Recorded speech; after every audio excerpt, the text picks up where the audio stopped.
The problem with mass shootings, especially in the United States, is they instantly blame the gun. They instantly will call severe damage to, hey, we just had a bunch of Americans lose their lives because of a gun. Where they don't really point out the reason behind the shooting.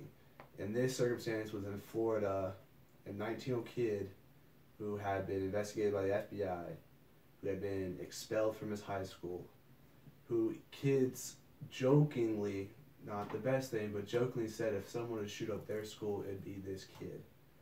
He was adopted as a young child. He grew up in a home where he didn't feel like he wanted to be there. Every sign was there for him to say that he was not mentally equipped. This man, or I would say this awful human being, went and bought a gun, an AR-15, legally, without anyone doing a background check to understand who this kid was. That kid then took that gun days later and executed probably one of the most brutal and mass murders within America.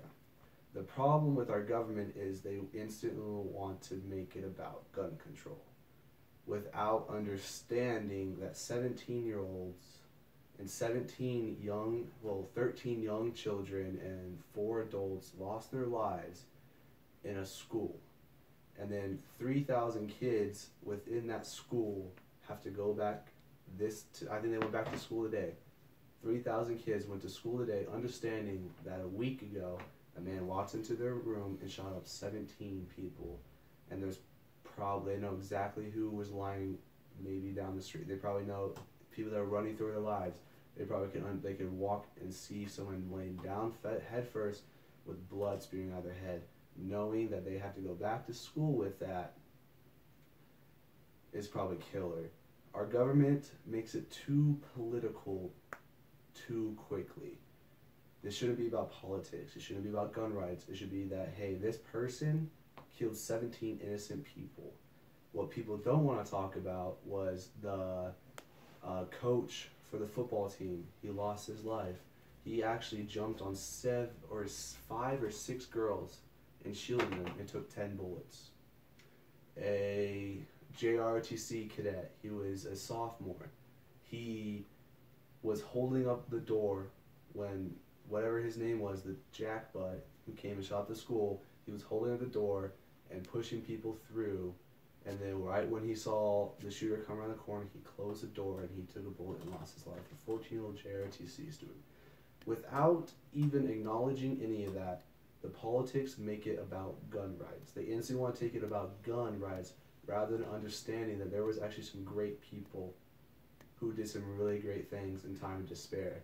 That there were some really innocent people who lost their lives too young, and most of them are getting ready for college. They're getting ready for they could start their future, and it was ended abruptly, not by a gun, but by a person that is devilish. And he is so, and I wish that when the time comes, they can pull the plug on him as well. There's no reason why he should be alive. Florida has a death penalty. He's 19. There's no reason why we cannot pull the plug on him and make sure that, he can go where he needs to be. But for gun control moving forward with this, people don't want to talk about that there was 398 killings in Chicago, black on black crime. 398. That's on pace to double what they had last year. Before that, they doubled what they had the year before that, which means in a 4-year period, they've had a 200% increase into homicides, black on black crime. This is not police brutality. This is not whites shooting blacks. This is blacks shooting blacks in street crime in Chicago. Most of this is done with handguns. Most of this is even, there's even been times where they've been stabbed to death.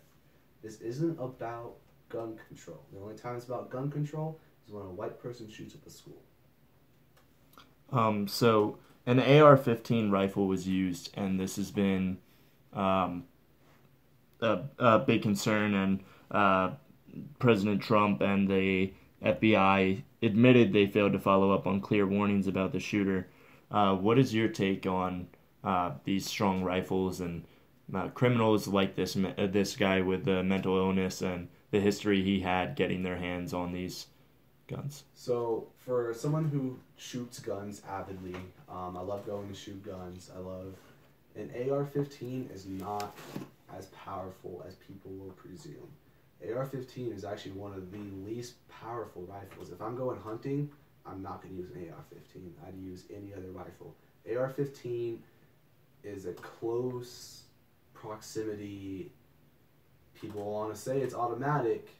It's barely semi-automatic. It shoots maybe, if you're lucky, like 2 bullets, like 5 bullets a second. Like, it's really slow. It's low caliber. It's low speed. Now, guns overall kill. I mean, an AR-15 and a 9mm do the same exact thing. There's no difference between an AR-15 and a 9mm. There's no difference between an AR-15 and an AK-47 or an M4 or an M16. They all do the same thing. And that's to take black powder, put a steel bullet or brass bullet, whatever you want to use, and they fire it really fast. It's only a device that uses projectiles. Like if that student had walked in there with a 9mm or walked in there with a handgun, I promise you he'd do the exact same damage. There's no difference between an AR-15 and any other gun. A gun is just a gun. It has, you fire it, it shoots out a bullet. Bullets are about $10. You buy $10, you got like 500 bullets. So what you use those for is a difference. In the case of many, and I'm saying like 90% of America uses those for safekeeping, keeping their family safe, hunting, and be cordial Americans. It is one of my favorites is Austria. The country of Austria has the lowest homicide crime rate in America. I mean, it has the lowest crime rate in the world. Homicides. The next closest is Australia. Australia averages about 0.1, so about 10% of their population per 100. So like 1 out of 100 are going to lose their lives through a homicide in Australia. Austria is pushing right now about 0.24. It's a little bit above. The difference is in Australia, per every 100 people that have a gun, 2. So every 100 people in Australia, 2 will have a gun. Austria, present number is 66. 66 out of 100 people in Austria will have a gun. And their crime rate is near the best in the world. That's because they have people that fight, not really fight back, but it's for safekeeping. And it's more prominent as you move on, all of our mass shootings have come in gun-free zones. All of our mass shootings have happened because no one was there to fight back.